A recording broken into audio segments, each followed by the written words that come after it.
ज़्यादा न हो, और इसलिए उसको कोरोना कर्फ्यू के नाम से ही प्रचलित करें। और कोरोना कर्फ्यू एक प्रकार से लोगों को एजुकेट करने के लिए काम आ रहा है, अवेयरनेस के लिए काम आ रहा है।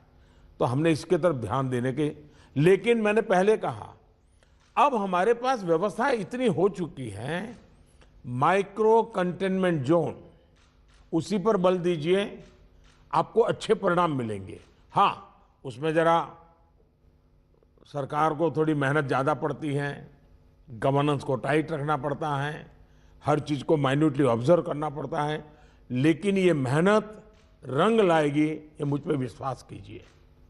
दूसरी बात है, हमने पिछली बार कोविड का आंकड़ा 10 लाख एक्टिव केसेस से 1.25 लाख तक नीचे लाकर दिखा दिया था। ये जिस रणनीति पर चलते हुए संभव हुआ, वो आज भी उतने ही सटीक है। और मजा देखिए, उस समय सफलता हम ही लोगों ने पाई थी, तब संसाधन भी कम थे। आज तो संसाधन ज्यादा है और अनुभव भी ज्यादा है, और इसलिए हम इस पीक को बहुत तेजी से नीचे ला सकते हैं, पीक को ऊपर जाते रोक भी सकते हैं। और अनुभव कहता है कि test, track, treat, COVID appropriate behaviour और कोविड मैनेजमेंट, इन्हीं चीजों पर हमें बल देना है।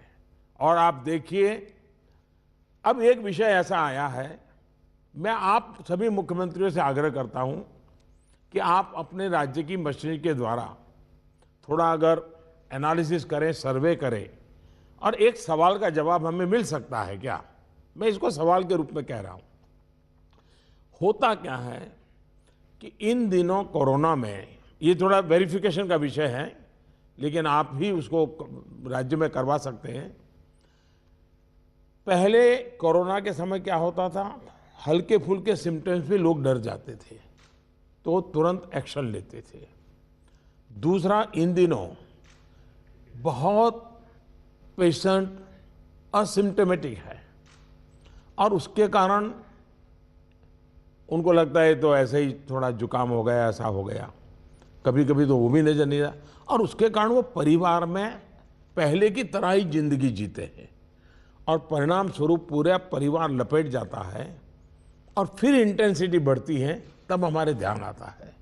जो आज परिवार जो इसमें लपेट में आ रहे हैं, उसका मूल कारण है शुरुआत एसिम्टोमेटिक से होती है और केयरलेस होती है।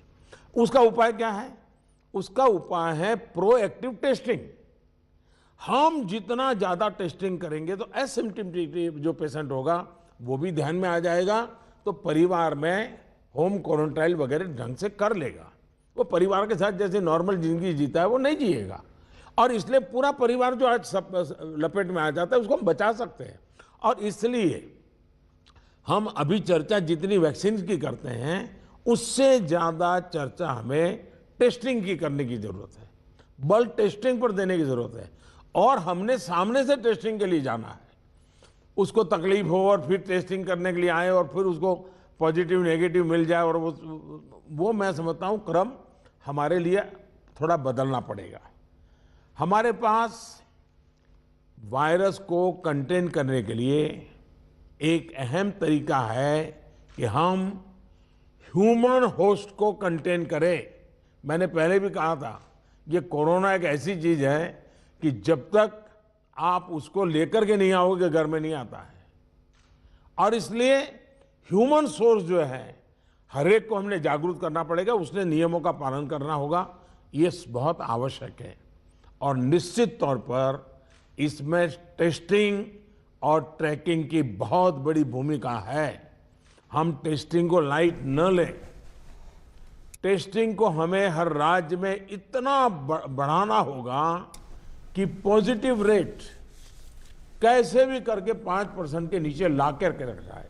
और आपको याद होगा, शुरू में जब कोरोना की खबरें आने लगी तो हमारे यहाँ कंपटीशन होने लगी, वो राज्य तो निकम्मा है, वहाँ बहुत बढ़ गया, फलाना राज्य बहुत अच्छा कर रहा है, राज्यों की आलोचना करना बड़ा फैशन हो गई थी।